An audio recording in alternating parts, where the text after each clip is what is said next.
সাব্বিরের নির্দেশে আশ্রয় কেন্দ্রে শুকনা খাবার বিতরণ।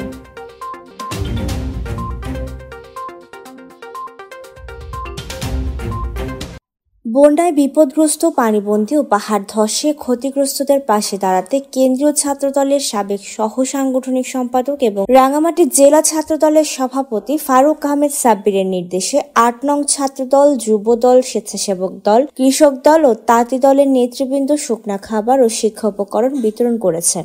শুক্রবার সকালে ভেদপিটি লোকনাথ মন্দির আশ্রয় কেন্দ্রে আশ্রিত অসহায় মানুষদের হাতে এসব সহযোগিতা তুলে দেন নেতাকর্মীরা। এই সময় জেলা কৃষক দলের সাংগঠনিক সম্পাদক প্রিয়তোষ দেওয়ান, জেলা ছাত্র দলের সহ সাংগঠনিক সম্পাদক আরজু হোসেন সুমন ও সোলাইমান রানা, মানবাধিকার বিষয়ক সম্পাদক প্রভাত বড়ুয়া, ছাত্রনেতা ইমরান হোসেন, পৌর তাঁতি দলের সভাপতি আলী আজগর বাদশাহ, জেলা কৃষক দলের প্রান্তিক জনশক্তি বিষয়ক সম্পাদক মঙ্গলকান্তি চাকমা, সদর থানা কৃষক দলের সিনিয়র সহসভাপতি সুমন চাকমা, ছাত্রনেতা রুবেল সহ অন্যান্যরা উপস্থিত ছিলেন। Desk report, CHD TV।